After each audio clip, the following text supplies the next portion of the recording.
Max, tu me mettrais un peu de crème solaire? Parce que là, pouf, ça chauffe. Il faut tourner aussi une vidéo. Allez, à fond. À fond.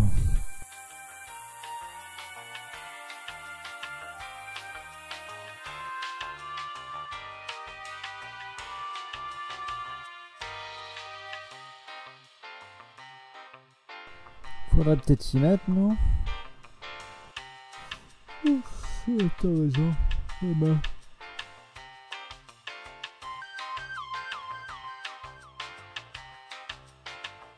Voilà.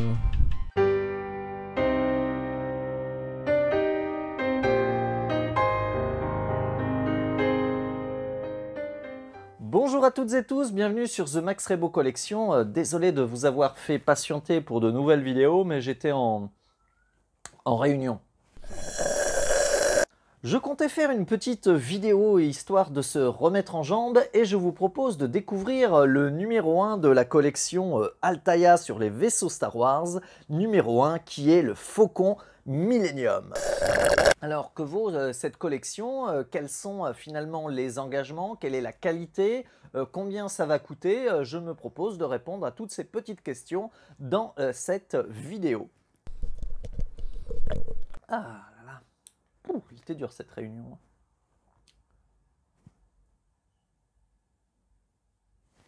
Cette nouvelle collection des éditions Altaïa s'intitule Vaisseaux et véhicules Star Wars.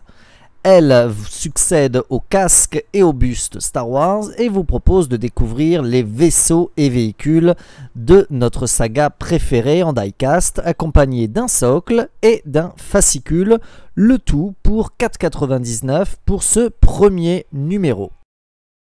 Alors, voyons voir maintenant à quoi ça ressemble.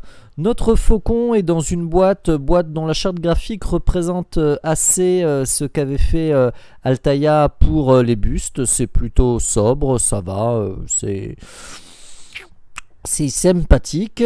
Alors, on retrouve sur la tranche la navette Iderium, la navette de classe lambda, le Faucon et ensuite un Star Destroyer et un X-Wing. Donc il est fort à parier que ce sera à peu près le même chart graphique pour toutes les box de la saga. C'est simple, efficace, mais c'est pas trop ce qui nous intéresse. Voyons donc le contenu de cette boîte.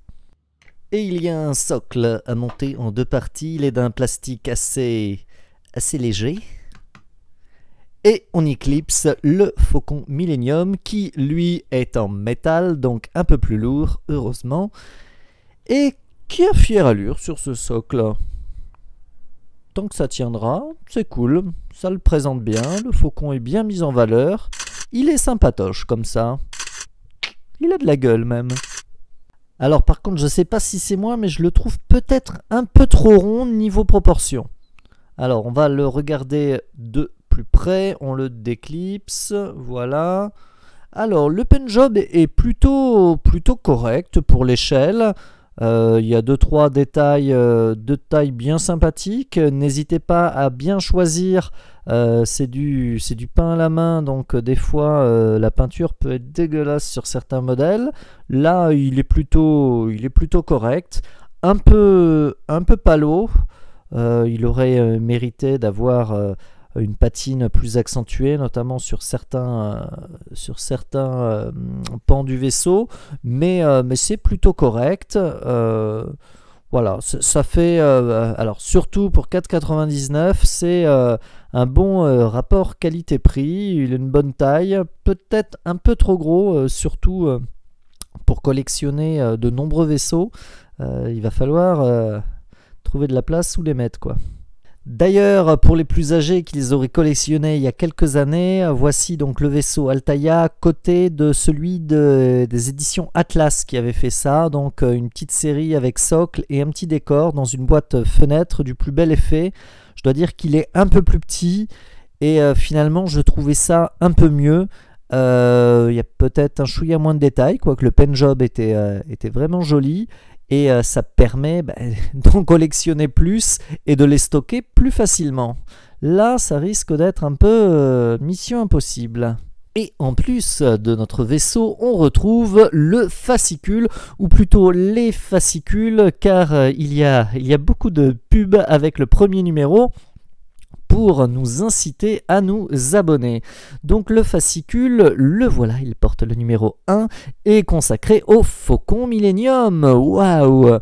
Alors à l'intérieur, plein de photos, plein d'articles sur le vaisseau de notre contrebandier préféré, des petites anecdotes sympas, dont une sur Cosmos 99 que je connaissais, et je vous laisserai découvrir pourquoi la série de SF a eu un impact sur le look du Faucon. Tout un tas de spécificités techniques, donc d'anecdotes, d'infos sur le capitaine du vaisseau. Et voilà, je vous laisserai parcourir ce petit fascicule bien sympa et qui a des visuels toujours très chouettes. Autre flyer très important dans tout bon numéro 1, il s'agit de celui qui, outre les quelques mots introductifs sur la collection, nous présente les futurs numéros et donc les vaisseaux qui auront droit à leur double diecast. Et donc grosso modo c'est un peu les mêmes que d'habitude. Alors on a quelques upgrades avec l'ajout du vaisseau du Mandalorien. Et très important, il y a aussi la liste des cadeaux. Ouais, bon, ça casse rien, quoi. Et en plus, il faudra attendre plusieurs envois et pas numéros pour les recevoir. Ouais, bof, quoi. Alors, on a droit aussi, si on choisit le prélèvement automatique, à un Landspeeder exclusif. Waouh! Ouais, bon, encore un Landspeeder. C'est pas mon vaisseau préféré, hein. Et si on rajoute 65 centimes par numéro, je sais pas tiens combien ça fait, mais donc on le paye, on reçoit 2 cadeaux de plus, à savoir la Death Star 2 et la base Star Killer.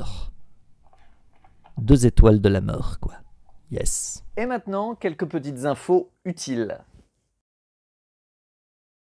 Le prix tout d'abord, 4,99 pour le premier numéro, 9,99 pour le second, 17,99 à partir du troisième numéro. Il vous faut également rajouter 75 centimes de frais de port par numéro. Vous avez également obligation d'acheter, donc c'est 3 x 8,99 les fameuses reliures qui vous permettront de classer vos fascicules. La collection comprendra 60 numéros. Il n'est pas rare que de telles collections soient prolongées parfois d'une vingtaine de numéros. Ça avait été le cas avec les casques Star Wars Altaïa. La parution des numéros est bimensuelle, ça veut dire que vous avez un nouveau vaisseau tous les 15 jours et ils vous sont envoyés par 3. Alors, entre les vaisseaux et les frais de port, ça fait environ 53 € par colis. Si vous rajoutez l'option Premium, ça fait 65 centimes de plus. Ça représente sur l'ensemble de la collection environ 37 €, ce qui fait que, in fine, vous payez votre Death Star et votre base Star Killer le même prix qu'un numéro classique. Un tout petit peu plus cher même. Petit conseil à ceux qui voudraient s'abonner et collectionner l'intégralité de la collection, ces vaisseaux sont de taille assez importante. Les 60 vaisseaux vont prendre de la place et ça fera plusieurs étagères. Et niveau place, je m'y connais.